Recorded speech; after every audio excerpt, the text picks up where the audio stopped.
দেখো ঘর নম্বর কোশ্চেন বলছে মিলিত হওয়ার সময় কোনটি বেশি দূরত্ব অতিক্রম করবে।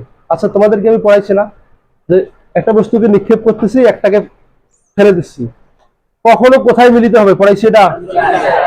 ওই কনসেপ্টটা ইউজ করব। দেখো আমরা একটাকে ছাড়িয়ে দিচ্ছি, একটাকে নিক্ষেপ করতেছি, পদ একটাই, তাহলে কোন এক জায়গাতে মিলিত হবে। হ্যাঁ হ্যাঁ, তাহলে বলছে মিলিত হওয়ার সময় দূরত্ব বেশি, দূরত্বের দিক বাদ দাও, আগে দেখি কখন আর কোথায় মিলিত হয়। কি বলছি বুঝছো? কখনো কোথায় মিলিত হয়, আমরা এখন এটা বের করবো। তাহলে ফার্স্ট আমরা একটু ফিগারটাকে রিড্র করি, এটা একটু মুছে দিলাম, ফিগারটাকে রিড্র করি। দেখো একটা উপর থেকে নিক্ষেপ করতেছি আর ছাড়িয়ে দিচ্ছি, একটা নিচ থেকে নিক্ষেপ করতেছি, মধ্যকার দূরত্ব কত? এই দূরত্বটা হচ্ছে 150 মিটার, 150 মিটার। ওকে, তাহলে আমি ধরে নিলাম বস্তুটা এক্স উচ্চতায় মিলিত হবে, এই দূরত্বটা এক্স, তাহলে বাকি পথটুকু কত হবে বলতো? তাহলে এইটা যদি এক্স হয়, বাকিটুকু হবে এক্স এর চেয়ে কম, 150 মাইনাস এক্স। বুঝছো সবাই? নিক্ষেপ করলাম, এই যে এখান থেকে ফেলে দিলাম, একটা নিক্ষেপ করলাম, এটা মিলিত হলো এই পয়েন্টে, তাহলে এই দূরত্বটা ধরে নিলাম এক্স, তাহলে বাকিটুকু হবে 150 মাইনাস এক্স।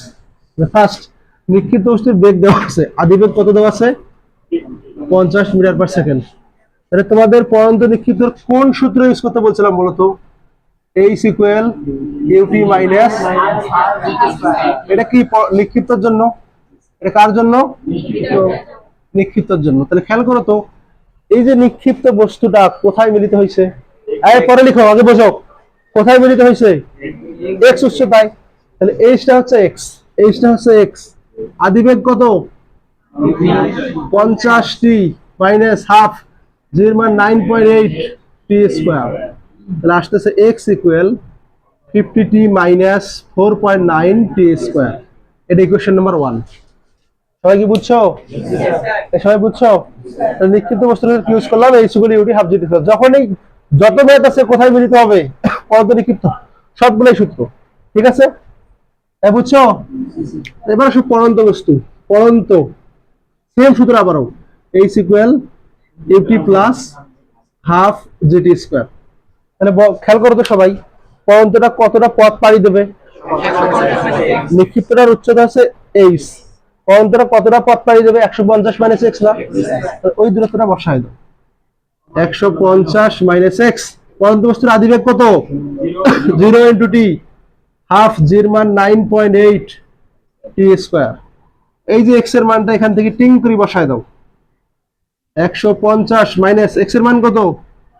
50t মাইনাস 4.9 টি স্কয়ার ইকুয়াল, এটা 0, এটা কাটাকাটি করলে হবে 4.9 টি স্কয়ার, বা 150 মাইনাস 50t মাইনাস মাইনাসে প্লাস 4.9 টি স্কয়ার, এটাকে যদি পার করাই দিই মাইনাস হবে না, ইকুয়াল 0। এই টিং টিং, তাহলে থাকতেছে আমাদের 150, এই মাইনাস 50টাকে পার করে দাও, 50t, অতএব টি ইকুয়াল 3 সেকেন্ড।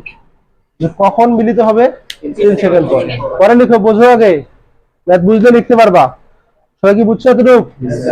তাহলে পরন্ত বস্তুর ক্ষেত্রে সূত্র কি? সেম সূত্র, H equal u t half g t square. তাহলে আদিবেগ 0 পরন্ত বস্তুর এইচ কতটা পথ পাই দেবে? 150 মাইনাস এক্স। এই এক্স এর মান যেটা পাইলাম বসাই দিলাম, বসাই টি এর মান পাইলাম 3 সেকেন্ড। সবাই ক্লিয়ার? সবাই বুঝছো? টি এর মান পেলাম 3 সেকেন্ড। এই টি এর মানটা এখন আমরা 1 নং সমীকরণে বসাবো। টি এর মান 1 নং এ বসাই, কখনো কোথায়, এটা বের করো আগে। X equal 50 into 3 minus 4.9 into 3 square. Calculator দাও, কত আসে? 150 মাইনাস 9, 105.9 মিটার। তাহলে এই যে এক্স, এক্সটা কার দূরত্ব বলতো? তাহলে নিক্ষিপ্ত বস্তুর দূরত্ব। তাহলে এইটা যদি হয় 105.9, উপরেরটা কত হবে? পরন্ত দূরত্ব, পরন্ত দূরত্ব, তাহলে কত হবে? 150 মাইনাস এক্স এর মান 105.9, 44.1 মিটার। তাহলে কে বেশি দূরত্ব অতিক্রম করছে বলো? নিক্ষিপ্তটা গেছে 105 মিটার, পরন্তটা আসছে 44 মিটার। তাহলে নিক্ষিপ্ত বেশি দূরত্ব অতিক্রম করে। বলছো পাপ্পু? শিওর?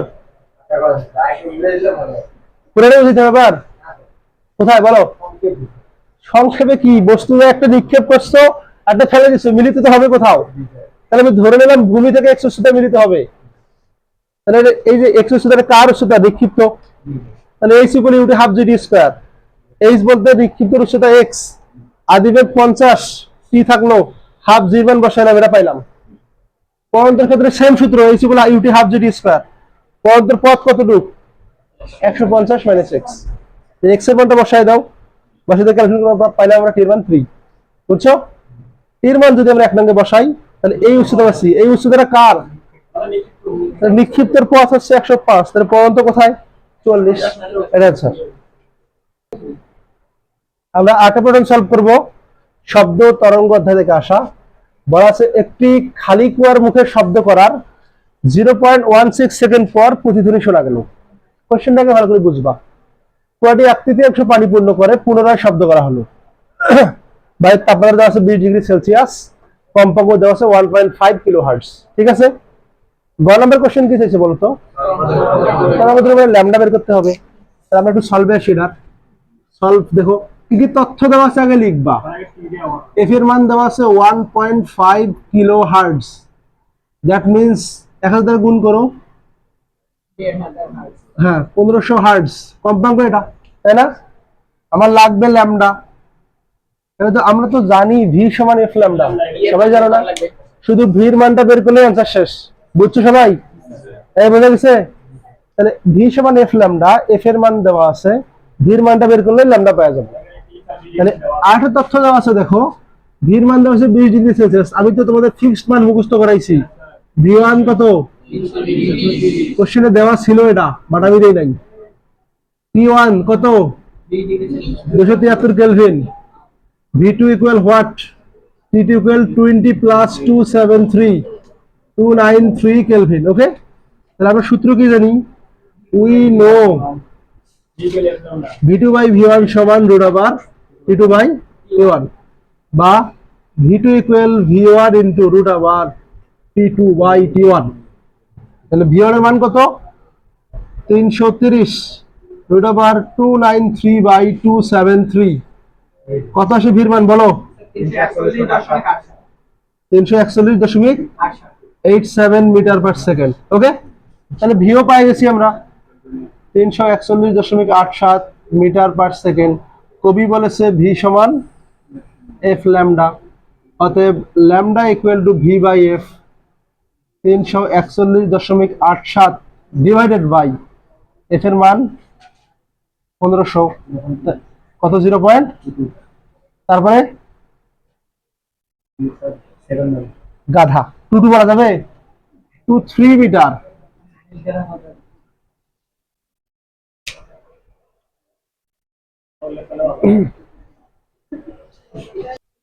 ওকে আমরা ঘর নাম্বার সলভে আসি দেখো ঘর নাম্বার বলছে উভয় ক্ষেত্রে প্রতিধ্বনি শোনার পার্থক্য হবে কি তাহলে খেয়াল করো আগে কোশ্চেনটা ভালো করে পড়বা বলছে একটি খালি কুয়ার মুখে শব্দ করায় তাহলে এই হচ্ছে একটা আমাদের কুয়া এটা হচ্ছে কুয়া এটা প্রাপ্যর পেট খালি সবসময় খালি থাকে খালি খাই খাই করে তাই না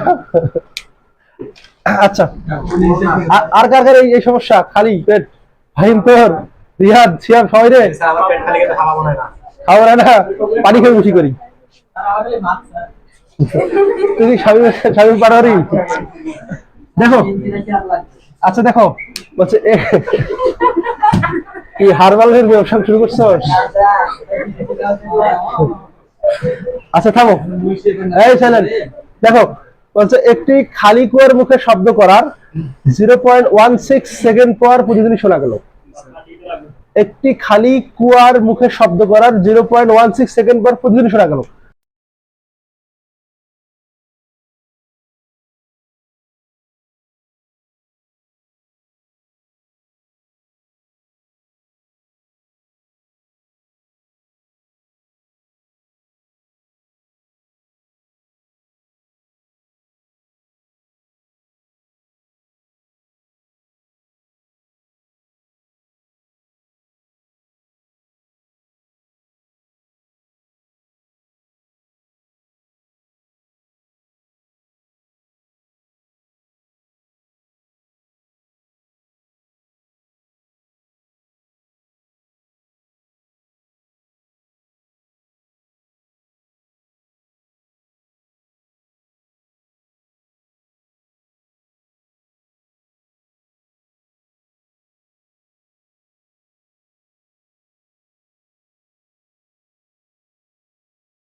আচ্ছা দেখো আমি আরেকবার বোঝাই দিই। দেখো আমাদের এই যে কুয়াটা সম্পূর্ণ ফাঁকা ছিল, ফার্স্ট কাজ কতক্ষণ পর প্রতিদিন শুনতে পাইছি কোশ্চেনে বলা আছে 0.16 সেকেন্ড।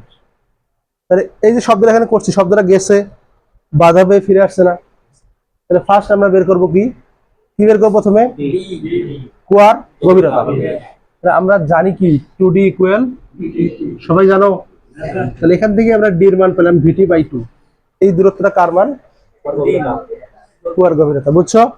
এটা হচ্ছে কুয়ার গভীরতা। ক্লিয়ার সবাই? আচ্ছা তাহলে কতটুকু পানি পূর্ণ করছি বলতো? তাহলে এই সবাই ডি এর 1/3, তাহলে 9.12 পানি পূর্ণ করলাম। এই পথটা হচ্ছে পানি পূর্ণ। ক্লিয়ার? এইটা যদি পানি পূর্ণ হয় তাহলে ফাঁকা আছে কতটুকু? ফাঁকা আছে 18.23, বাদ দিয়ে দিলাম। টোটালটা থেকে পানি পূর্ণটা বাদ দিলাম, এটা ফাঁকা আছে। এখন এখানে যদি শব্দ করি, দেখো শব্দটা ফার্স্ট বাধা খাবে পানিতে, সে ফিরে আসবে একটা প্রতিধ্বনি, আর একটা যা তলে বাধা খেয়ে ফিরে আসবে, দুটা প্রতিধ্বনি। ঠিক আছে, কিন্তু কোশ্চেনে আমাদের পানির কোনো তথ্য দেওয়া নাই, পানিতে বেগও দেওয়া নাই, তাপমাত্রা স্বাভাবিক তাপমাত্রাও বলা নাই। যেহেতু কোনো তথ্য দেওয়া নাই, তাহলে আমি ধরে নেব পানির এটাকে স্কিপ করে যাবো, তাও মার্ক পাবা, কোনো সমস্যা নেই। কি বলছি বুঝছো? যদি পানির কোনো তথ্য নাই ছোট স্কিপ করে যাও, বাট যদি কেউ স্কিপ না করে স্বাভাবিক তাপমাত্রায় বেগ ধরে সলভ করো, সেও মার্ক পাবা, ফুল মার্কস পাবা। বাট না করলেও ফুল মার্কস পাবা। কি বলছি বুঝছো? যেহেতু তথ্য দেওয়া নাই, তাহলে এখন ফাঁকা শব্দটা এখান থেকে এখানে যাবে, এখানে ফিরে আসবে। তাহলে এখন আসো, এখন 2d ইকুয়াল VT, টির মান বের করো 2d/v, 2 ইন্টু ডির মান কোনটা? ফাঁকা জায়গায় কতটুকু? 18.23 বাই ভির মান 341 কত রে 87, কত 0.106 সেকেন্ড। তাহলে আগে শুনছো তুমি 0.16, 0.106, এটা কি একই? তাহলে একই না, একই নয়। বুঝছো?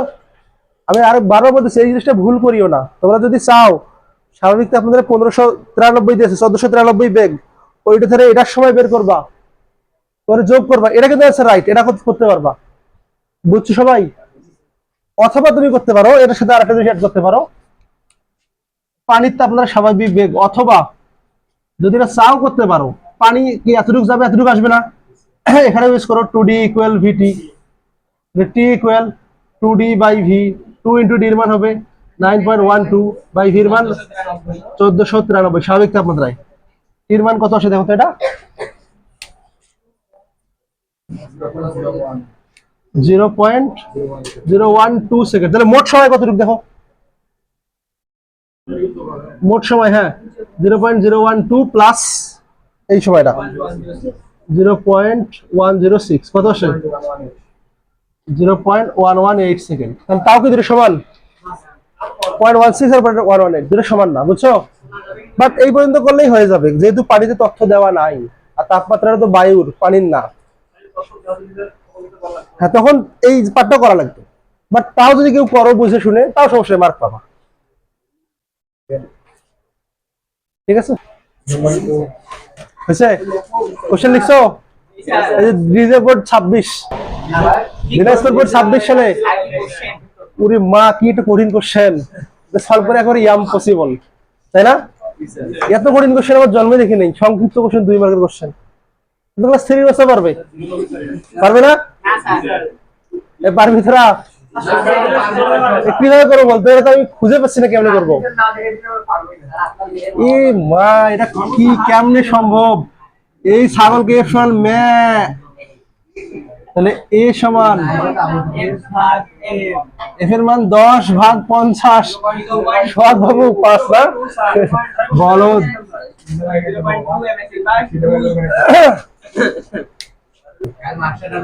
ওকে, আমরা একটা বলবিদ্যা অধ্যায়ের কোশ্চেন দেখি। দেখো দুইটা বস্তু আছে, একটার ভর 20 কেজি, একটা 30 কেজি। এরা পরস্পরের দিকে আসতেছে, এটা একদিকে এটা অপর দিকে, তাই না?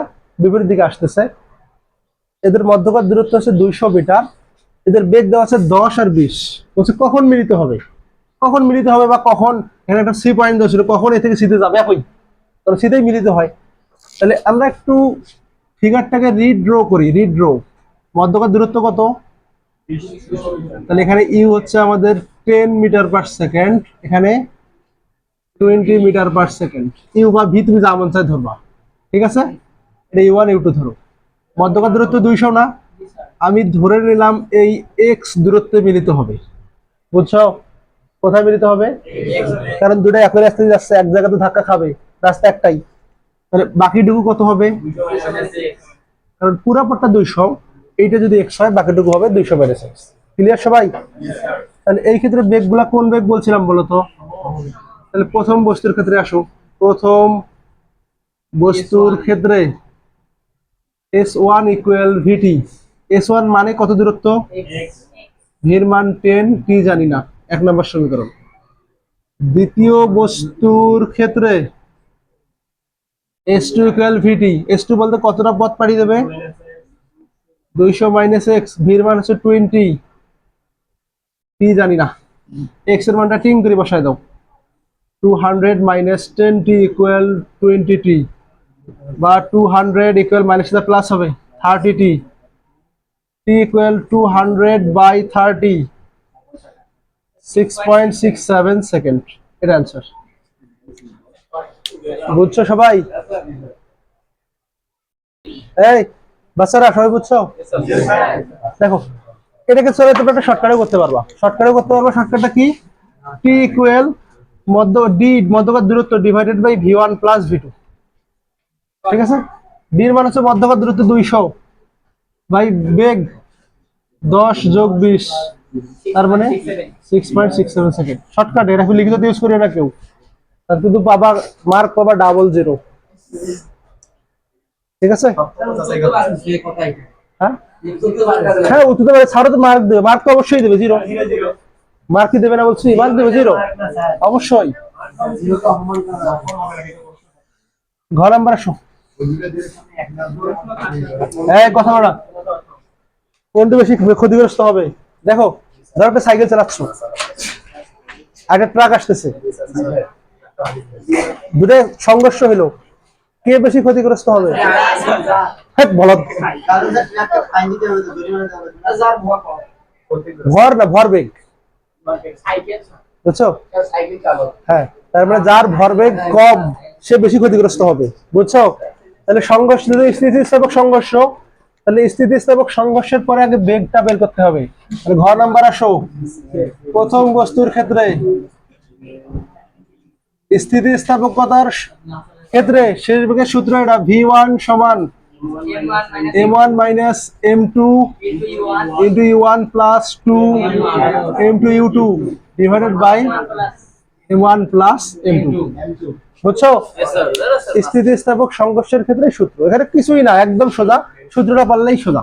তাহলে m1 এর মান তুমি প্রথম বস্তু যেহেতু 20 বসাও, 20 minus 30 into u1 10 plus 2 into m2 এর মান 30, u2 টা বিপরীত দিকে, u2 টা মাইনাস ধরো, u2 minus 20 divided by 20 plus 30। তাহলে এখানে আসতেছে 10 মাইনাস 100, এখানে আসতেছে মাইনাস 3 দুগুণে 6, 6 দুগুণে 12, 1200 নাকি ভাগ 50, মাইনাস 1300 ভাগ 50। এই ক্যালকুলেটর চাবি দেখো একটু। হ্যাঁ ঠিক আছে, ওটাই কত আসে দেখো তো। হ্যাঁ 26 ছয়শই মাইনাস 26 মিটার পার সেকেন্ড। বুঝছো? এটা কার ভর, কার বেগ? এই বোঝা গেছে? এবার দ্বিতীয়টা বের করো। v2 সমান সূত্র কি হবে? m2 minus m1 into u2 plus 2 m1 u1 divided by m1 plus m2। তাহলে m2 কত ধরছি আমরা? 30, 30 মাইনাস 20 ইন্টু u2 টাকে ঋণাত্মক ধরছি আমরা, মাইনাস 20 প্লাস 2 m1 এর মান হচ্ছে 20, u1 তো পজিটিভ ধরছি আমরা 10 ডিভাইডেড বাই 20 প্লাস 30। তাহলে এখানে আসতেছে 10 মাইনাস 200 প্লাস 2 দুগুণে 4, 400 ভাগ 50 কত আসে? 600 কেন মাইনাস না, তাহলে 4 মিটার পার সেকেন্ড, তাই না? তাহলে প্রথম বস্তুর ভরবেগ বের করে এবার। প্রথম বস্তুর ভরবেগ p1 সমান, মানে সংঘর্ষের পরে কিন্তু এগুলা m1 v1, m1 এর মান হচ্ছে 20, v1 এর মান -26, কত আসে? -26 দুগুণী 520 KG metre per second. p2 দ্বিতীয় বস্তুর ক্ষেত্রে কত হবে?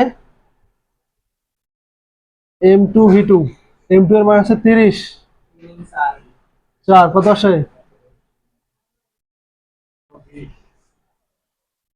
তাহলে আমরা জানি যার ভরবেগ বেশি সে কম ক্ষতিগ্রস্ত হয়। দেখো এখানে ভরবেগ কিন্তু প্রথমটার বেশি, মাইনাস মানে কি হয়েছে জানো, যে বড়টা যখন ধাক্কা দিয়েছে ও চটকে পড়ে গেছে, মানে উল্টা দিকে, মাইনাসের বলেছে যে ও যেদিকে যাওয়ার কথা ও ভাঙ্গা চলে উল্টা দিকে চলে গেছে। হ্যাঁ হ্যাঁ হ্যাঁ, এই পাতলা, যেটা পাতলা তুই যাবি, যেমন তুই যদি কারোর সাথে লাগিস তুই উড়ে যাবি সেটা, অর্থাৎ প্রথম বস্তু বেশি ক্ষতিগ্রস্ত হবে, অর্থাৎ প্রথম বস্তু বেশি ক্ষতিগ্রস্ত হবে। শেষ। এই বুঝছো সবাই? খালি এই সূত্র দুটো মনে রাখতে হবে, যখনই স্থিতিস্থাপক বলবে সূত্র দুটো বের করলেই অ্যান্সার শেষ। হ্যাঁ, বাক্য যদি ভুল করে মিলিত বেগ দিয়েও করো তাও কিছু মার্ক পাবা না, 2 মার্ক বেশি পাবা, 3 পাবা অ্যাটলিস্ট।